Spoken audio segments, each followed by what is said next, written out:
Baik saudara, saat ini kita beralih ke kabar tentang kasus diplomat muda Kementerian Luar Negeri Arya Daru Pangayunan yang ditemukan meninggal dunia di kamar kosnya di Menteng, Jakarta Pusat. Dan hingga hari ini ponsel dari Arya Daru masih juga belum ditemukan ternyata.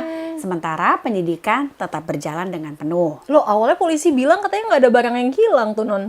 Tapi ternyata nggak ada barang yang hilang, mungkin barang yang ada di situ tapi ponselnya belum ditemukan begitu. Oke, dan proses penyelidikan oleh Polda Metro Jaya juga masih terus berlangsung dengan fokus digital forensik dan pengumpulan bukti ilmiah.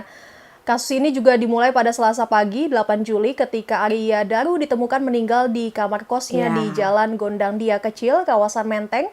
Kondisi jenazah juga cukup mengerikan di mana wajahnya hingga kepala terlilit lakban berwarna kuning dan ditutup plastik putih juga ya terbarunya. Kabar terbarunya yang kita dapat adalah sebelum dililit lakban itu ditutup plastik putih dulu gitu ya. Nah, kemudian juga selain itu tubuhnya tuh ternyata tertutup selimut gitu ya, tertutup selimut serta posisi kamar yang terkunci dari dalam. Gitu. Jadi masih teka-teki ya.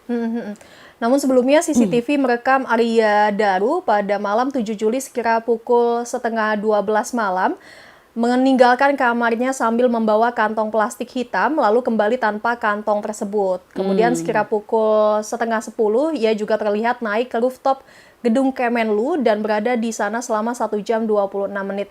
Jadi sebelum pulang ke kosan, ternyata Arya Daru itu terpantau CCTV pulang dari Mall Grand Indonesia ke gedung Kementerian Luar Negeri, tapi dia sendirian, terlihat dari screenshot CCTV ya, sendirian di atas rooftop dan melihat kayak dari keluar rooftop, tapi dia sendirian. Nah, itu yang mungkin membuat masyarakat tuh bertanya-tanya, kenapa dia harus ke rooftop dulu ketika sebelumnya ditemukan tewas. Kenapa harus malam-malam? Nah, kenapa harus 1 jam lebih tanpa teman gitu ya? Benar. Apa yang dilakukan dia di situ? Nah, itu yang menjadi pertanyaan. Baik.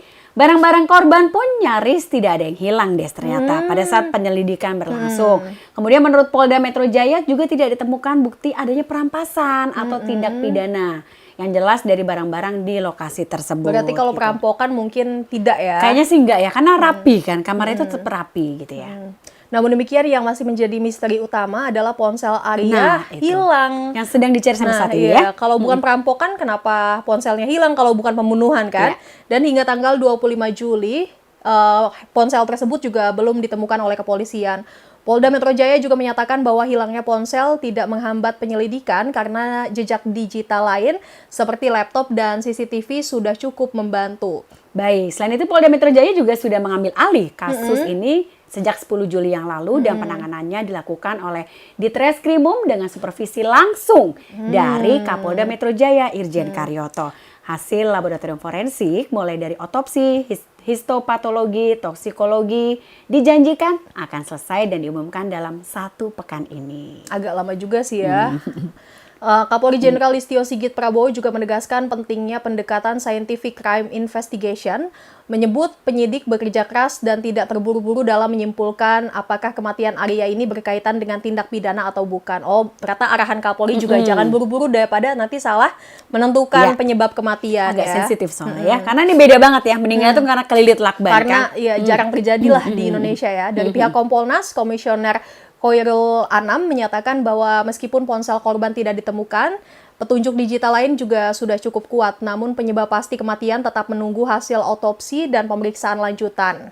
Baik, jadi meski ponsel Arya Daru itu belum ditemukan juga sampai saat ini ya Desi ya, proses penyelidikan tetap berjalan menurut pihak kepolisian tetap lancar dengan pendekatan ilmiah yang komprehensif.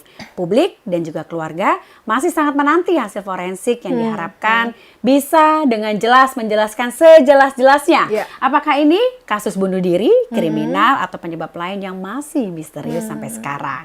Kami akan terus memantau perkembangan dan menyampaikan informasi terbaru seiring hasil penyelidikan yang keluar. Tetap bersama kami dan terima kasih telah menonton berita terpopuler hari ini. Saya Johnny Tari dan rekan saya Desi Selviani pamit undur diri. Terima kasih dan sampai jumpa.